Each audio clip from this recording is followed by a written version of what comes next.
വിവിധ ആവശ്യങ്ങൾ ഉന്നയിച്ച് യുണൈറ്റഡ് മർച്ചന്റ്സ് ചേംബർ ധർണ നടത്തി. കരുനാഗപ്പള്ളി നഗരസഭയ്ക്ക് മുന്നിലായിരുന്നു ധർണ. അന്യായമായ വ്യാപാര തൊഴിൽ നികുതി ലൈസൻസ് ഫീസ് വർധനവിനെതിരെയും മീറ്റർ പലിശയെ വെല്ലുന്ന തരത്തിൽ തദ്ദേശ സ്വയംഭരണ സ്ഥാപനങ്ങൾ വാങ്ങുന്ന പെനാൽറ്റിക്കെതിരെയുമാണ് യുണൈറ്റഡ് മർച്ചന്റ്സ് ചേംബറിന്റെ നേതൃത്വത്തിൽ കരുനാഗപ്പള്ളിയിൽ ധർണ നടത്തിയത്. കടവാടകയ്ക്ക് 18% GST ഏർപ്പെടുത്തിയത് പിൻവലിക്കുക, ഉദ്യോഗസ്ഥ പീഡനം അവസാനിപ്പിക്കുക, ദേശീയപാതാ വികസനത്തിന്റെ പേരിൽ വ്യാപാരികളെയും പൊതുജനങ്ങളെയും ബുദ്ധിമുട്ടിക്കുന്ന നടപടികൾ അവസാനിപ്പിക്കുക തുടങ്ങിയ ആവശ്യങ്ങളും മർച്ചന്റ്സ് ചേംബർ ഉന്നയിച്ചു.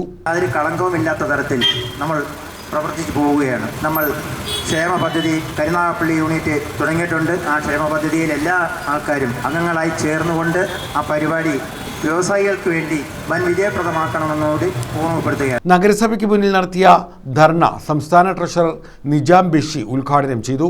ലൈസൻസ് തൊഴിൽ നികുതി വർധനവാണ്.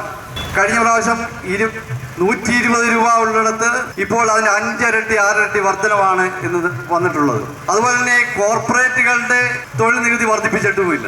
എന്നാൽ ഇവിടെ ചെറുകിട വ്യാപാരികൾക്ക് വാങ്ങുന്നത് കോർപ്പറേറ്റുകൾക്ക് വാങ്ങിക്കുന്ന അതേ തുകയാണ് ഈ കരുനാഗപ്പള്ളി മുനിസിപ്പൽ കമ്മിറ്റി വാങ്ങിക്കുന്നത്. അതിന് തടയിടേണ്ടതായിട്ടുണ്ട്. ജി ബാബുക്കുട്ടൻപിള്ള അധ്യക്ഷത വഹിച്ചു. എസ് വിജയൻ, എം അഹിനസ് തുടങ്ങിയവർ പങ്കെടുത്തു. News bureau, Karunagappally.